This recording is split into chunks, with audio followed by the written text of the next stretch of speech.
Baik, terus. Haramkah membeli barang dengan harga murah karena penjual segan terhadap pembeli? Nah, sekarang haramkah membeli barang dengan harga murah? Jadi kita membeli barang dengan harga murah. Ya. Karena penjual itu segan terhadap pembeli. Ya, baca. Telah dijelaskan bahwa tidak sah jual beli terpaksa. Namun, apakah juga termasuk terpaksa bila penjual menurunkan harga karena rasa malu? Seperti seseorang meminta diturunkan harga dengan cara merayu penjual di hadapan orang banyak sehingga yang diminta merasa malu, lalu menjualnya dengan harga yang diinginkan pembeli. Para ulama juga memasukkan jual beli ini dalam kategori terpaksa. Nah, telah dijelaskan bahwa tidak sah jual beli terpaksa tadi ya, karena harus disyaratkan kan saling ridha. Nah, apakah sekarang gini bila penjual menurunkan harga karena rasa malu, seperti misalnya ya, ada orang yang minta diturunkan harga dengan cara merayu penjual di hadapan orang banyak. Sehingga yang diminta itu merasa malu lalu menjualnya dengan harga yang diinginkan pembeli. Para ulama juga memasukkan jual beli ini dalam kategori terpaksa. Namun coba lihat. Hal ini berbeda bila penjual menurunkan harga barang atau pembeli membeli melebihi harga pasar atau dasar suka atas dasar suka, iba atau hormat kepada pihak kedua tanpa ada unsur keterpaksaan. Seperti menurunkan harga barang karena pembelinya masih ada hubungan kerabat, atau pembelinya orang miskin, atau pembelinya adalah tokoh masyarakat. Nah, lihat di sini ya. Jadi kalau nanti akan dijelaskan oleh Ustadz Irwandi kalimat selanjutnya, membeli barang dengan harga murah karena penjual segan terhadap pembeli. Nanti ada yang boleh di sini ya. Kalau kita lihat ada yang tidak boleh tadi, kita rinci berarti. Membeli barang dengan harga murah karena penjual segan terhadap pembeli. Ini yang pertama bentuknya, ini kalau dirayu, penjual dirayu di depan umum. Ya. Ini penjual dirayu di muka umum.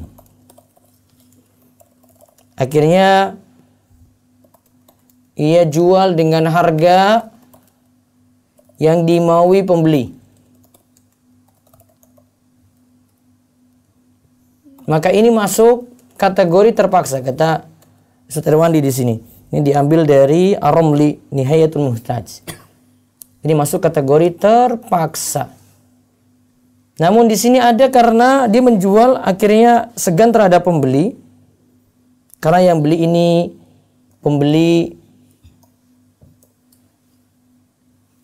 masih punya hubungan kerabat. Kerabat ya. Terus pembeli itu orang miskin. Dia datang susah, ya kayak orang mau ngemis-ngemis butuh sesuatu. Bisa juga pembeli itu tokoh masyarakat. Nah, seperti ini boleh. Ya. Seperti ini boleh. Alasannya coba lihat di kalimat berikut. Maka hal ini dibolehkan dan jual belinya sah. Dengan dalil bahwa bersedekah dengan keseluruhan harga barang dibolehkan syariat, maka bersedekah dengan sebagian harga barang tentu dibolehkan. Nah, lihat ya. Ini boleh karena bersedekah dengan keseluruhan harga barang dibolehkan syariat. Dan sudah, kita kasih cuma-cuma ini. Sudah, kamu bawa aja. Sama dengan kita turunkan. Kalau yang keseluruhan saja dari harga barang saya kita kasih cuma-cuma boleh. Kalau bersedekah dengan sebagian harta barang itu, berarti dibolehkan. Maka bersedekah dengan sebagian harga barang itu berarti boleh. Terus. Sebagaimana jual beli yang terjadi antara Nabi Shallallahu Alaihi Wasallam dan Jabir radhiyallahu anhu saat Nabi Shallallahu Alaihi Wasallam melihat unta Jabir radhiyallahu anhu yang berjalan lambat lalu menawar untuk membelinya. Maka Jabir radhiyallahu anhu berkata, "Aku hadiahkan untukmu, wahai Rasulullah." Nah, lihat ya. Awalnya Jabir ingin hadiahkan pada Nabi Shallallahu Alaihi Wasallam. Terus, namun Nabi Shallallahu Alaihi Wasallam tetap menawarnya berulang kali, sehingga Jabir radhiyallahu anhu menjualnya dengan harga 1 uqiyah, kurang lebih 119 gram emas 24 karat. Akhirnya Nabi Shallallahu Alaihi Wasallam membayarnya 1 uqiyah plus 1 kirot, kurang lebih 0,18 gram emas 24 karat. Hadis riwayat Muslim. Nah, lihat ya, Nabi SAW itu awalnya menawar berulang kali. Jabir nggak mau.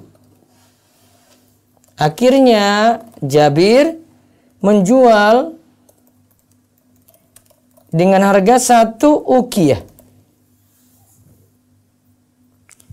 Ya. Akhirnya Nabi SAW membayarnya 1 uqiyah plus 1 kirat. 1 uqiyah di sini kurang lebih 119 gram emas 24 karat. Ini nilai yang tinggi sekali sebenarnya ini.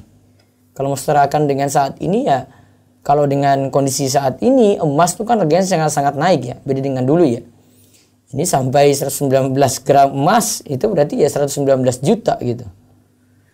Nah, setelah itu Nabi SAW 1 uqiyah, beliau tambah. Ya, Jabir tadi itu akhirnya menjual dengan 1 uqiyah. Lalu Nabi SAW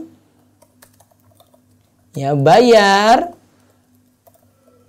1 uqiyah plus 1 kirat. Kasih tambahan sedikit lagi, 0,18 gram emas. Ya. Jadi tadi Nabi SAW itu menawar berulang kali. Akhirnya Jabir menjual dengan harga 1 uqiyah. Namun Nabi SAW itu bayar 1 uqiyah plus 1 kirat. Ini jumlah uang ya. Ukuran uqiyah dan kirat di sini jumlah uang. Berarti Nabi SAW bayar lebih daripada yang ditawarkan oleh Jabir. Nah, terus. Dalam hadis ini jelas bahwa Nabi Shallallahu Alaihi Wasallam melebihkan harga unta atas dasar iba kepada sahabatnya. Nah ini ya, dalam hadis Jabir ini jelas bahwa Nabi SAW membeli unta karena rasa iba. Dan ini bisa kita lihat di praktek tengah-tengah kita juga. Kadang ada orang yang susah itu lewat, kita beli gitu. Itu bukan terpaksa, kita ridho. Tapi cuma karena iba, rasa kasihan padanya gitu. Ada yang punya usaha kecil, terus dia pengrajin, misalnya pengrajin pisau. Ya, pisaunya kualitasnya biasa, tetapi kita bisa beli itu ya, demi membantu dia. Karena iba padanya, karena penghasilannya sulit, apalagi pada masa COVID saat ini gitu. Ya, diberi dalam jumlah banyak, nah untuk menunjang ekonominya. Nah, bisa saja seperti itu, dan seperti ini boleh. Berarti tadi ada yang tidak boleh itu misalnya, akhirnya penjual itu dirayu di muka umum tadi ya. Akhirnya ia jual dengan harga yang dimaui pembeli. Nah, ini termasuk kategori terpaksa. Kemudian ada yang kedua, pembeli masih punya hubungan kerabat. Pembeli orang miskin, pembeli itu tokoh masyarakat. Seperti ini boleh. Ya, berarti tidak termasuk terpaksa. Karena bersedekah dengan keseluruhan harga barang dibolehkan syariat, maka bersedekah dengan sebagian harga barang itu berarti boleh.